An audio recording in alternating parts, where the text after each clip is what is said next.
Hello, it's Darren Dance with Brian Johnson from ATB TV, and we're making a comeback after a little while. So we're just going to have a bit of a preview of our runners yesterday at Swan Hill and at Flemington on Anzac Day. Shiny Buttons went around at Flemington, Brian, 2,000 metres and ran third. Was probably just beaten by a couple of horses who were just a little bit too good for him on the day. Yeah, definitely. It was his best run this time in too, so I say he's pretty right from Warrnambool next week. Settled on the pace, look, had a great run. Jockey got him at the right time, kicked to the lead, and just got run down the final 100 metres. Yeah, good run. He'll improve off that. Ben Mellon was pretty happy with his run and just felt he probably just pulled a little bit and just needs a little bit more cut in the ground. But the first two, as I said, are going to Brisbane, and Shiny Buttons could turn up in the Warrnambool Cup if it rains. Up at Swan Hill, we had three runners. We had Saintly Therese first off. She was disappointing, ran 6, got beat 3 lengths. Limited and probably doesn't have much of a future with ATB. Ready Diva, the Matthew Williams trained reduced choice filly, was also disappointing, and she's another one that will be moving on very shortly. The star of the day was Happy Highway, who won by some 8.3 lengths. The daughter of Magic Albert was quite an outstanding run over a mile, Brian. It was only a 4th run in. And yeah, she looked very promising. Not many horses win by 8 lengths. No, they don't. She's always been looking for a little bit extra in her races, and as evidence by the start before at Ballarat, which you got home a little bit late. But that was a great win yesterday. Anytime you win by 8 lengths, it's a pretty good run. Yeah, we're happy with that. So look, she'll be better next time in too. So she's just learning her trade. These stayers, they can take 4 starts before they hit their medal. Now Saturday, tomorrow, we're off to Morfordville with Platelet and Caulfield with Mumbylie. Let's start with Mumbylie. Peter Moody trained 2,000 metres, gets onto a decent sort of track after, they walked last time, Brian, at Moonee Valley, and she got caught back, and her last 400 was pretty good. It was, and look, she's going to need the pace on tomorrow, and hopefully she'll get that with Spell Dancer at the front there leading up, and the danger's probably Blue Ribbon who's going to get the gun run in probably 2nd or 3rd spot. So if the pace is on, she's going to be a definite chance. Good each way chance anyway. Yeah, I think she's definitely going to run top 3 Mumbylie, and with the right luck she can win that. Then we go to the Group 1 Sangster Stakes in Adelaide. Platelet gets her chance to get some Group 1 form around her against the very highly rated and impressive Snitzelin, but Platelet's in outstanding form, and she's in this race right up to her ears.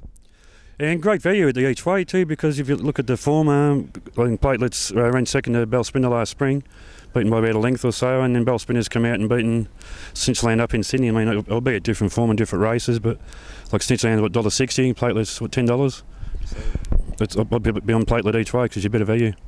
Yeah, look, I think Platelet's in terrific form, and good luck to the owners over there tomorrow. It's not often you get to run in a Group 1, and certainly not that often you get a chance to be a real good hope in a Group 1. So she's in tip-top order, she'll run well, and they'll know she's in the race. So I'm really expecting her to place tomorrow and on to the Goodwood from there. Then we got the big carnival next week at Warrnambool. We've got a truckload of runners down there. I guess running through them quickly, we start off on Tuesday with our first starter, Snitzel Rose. She was an impressive trial winner at Camberdown the other day. She runs in the 2-year-old $100,000 Phobos Gold Race, Brian, and she must be, being a Snitzel, she must be some chance. Oh, you'd like to think so, especially on her trial form, and I think Maddie Williams is pretty happy with her. So expecting a forward showing there on Tuesday.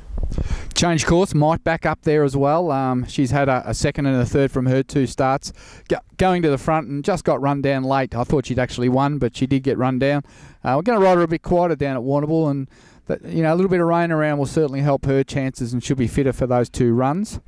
Hectorius is also nominated there. Look, he's struggling a bit. He won't be one of our main chances, but we just want to give him a go because he's half to Uxorius, but he'd need to improve a bit. Looking forward to the later part of the carnival. 2 horses in the possibly 2 horses in the Cup, I should say. Tac de Boistron, the French import with Mick Candy, is definitely going to the Warrnambool Cup. He'll be top weight, Brian. Haven't seen him this time in. We just had no luck with the tracks. But I'd say that Tac de Boistron at Warrnambool, it'll be interesting to see how he goes. Very interesting, and it'll be more interesting seeing if the rains come down as expected. And I know Mick sort of had himself the Sydney Cup for a while, but we just needed a wet track, which we haven't got. So if it does rain, he's going to be well in. Shiny Buttons might sneak in, but once again, if it's not wet, he won't run. He's got to get a start anyway, but he's a fluker's hope down in the bottom of the weight, Shiny Buttons.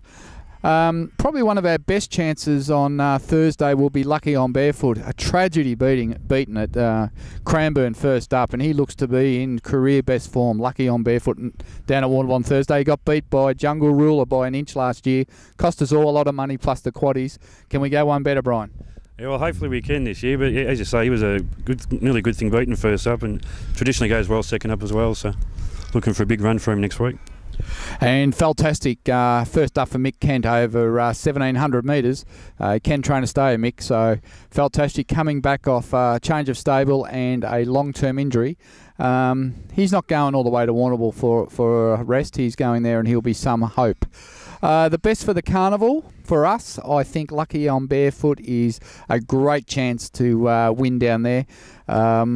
If it rains, Tactor Boystron must be some chance. His class is above those horses, but he's first up since the Melbourne Cup. And of the others, I did miss Edge of War. He's in on Thursday as well in a Class 1 1300. He's been trolling well. We just had to put him away, Brian, because he was jarring up. And just with the give in the ground now, I think we might see the best of him on Thursday. Yeah, we should. Look, he had a lot of trouble since a great run on the year, and he ran, I think, second at Terang from memory, and he showed a lot of promise, and if he can get back that sort of form, he's going to be very hard to beat at Warrnambool. All right, so that's Warrnambool for us. A big 3 days. Hope to see some of you down there. I know there's a few going down there, and it's always a great carnival. Moving on from that, Dandino, our UK import, will make his debut on May 4th at this stage, as long as the tracks at Newmarket are firm. And Marco Body's been very pleased with his work to date. And Dandino won this race 2 years ago, Brian, and he's a quality stayer. So I know you've got a share in him, and we'll be looking forward to see how he goes first up. Yeah, well, I've got a share in him. I'm hoping he goes really well first up, because the plan is he might go to Ascot for the Hardwick Stakes. So I fear a few of us will go there to watch him there as well. So he's on track for a Caulfield Melbourne Cup debut this year. So Dandino the weekend after next. Our winter tipping competition gets underway in May. Congratulations to the winner of the last tipping comp we had, and they went off to the Golden Slipper and had a wonderful time there. So this winter tipping comp runs for a couple of months through May, June and July. And then the first prize to that's Darwin Cup.